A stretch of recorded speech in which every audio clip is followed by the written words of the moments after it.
Naghahanap ka ba ng kakaibang merienda? Tara, samahan niyo kung pumunta sa Melts Bake Shop. Matatagpuan ng sila along the highway sa bayan ng Pulumulok, South Cotabato. Kaya madaling makita. Kilala ang Melts sa cassava cake nila, sobrang sarap nun, pero yung premium bibingka nila ang ating susubukan. Marami na rin silang ibang product. Pero bakit andito si Jose Marichan? Hello po.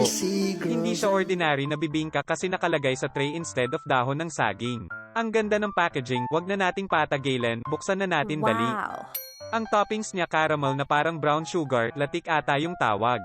Malambot siya and hindi ito yung typical na bibingka. Parang hindi ko siya matawag na bibingka. Parang tikoy na parang kalamay na lahat na yata ng malagkit na kakanin pinagsama-sama na. Ito yung sobrang nagpapasarap, yung overload ang buko. Heaven na heaven. Titikman ko na, naglalaway na ako. Let the drum roll, excited na.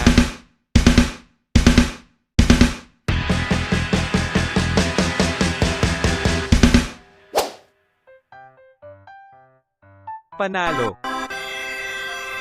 Parang kaya ko ata itong ubusin.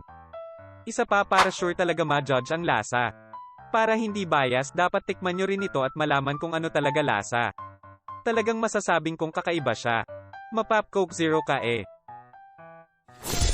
Perfect din ito sa kape o kaya ito rin yung isa sa mga bestseller ng Melts Bake Shop. Basta overload siya sa sarap, hindi rin siya gaanong matamis, sakto lang yung tamis. Another bucket list ito sa mga gusto kong merienda. Kung hindi ako nag-soft drinks, ubos ko siguro ta. Ire-review natin next yung ibang product nila sa next video. Bye guys!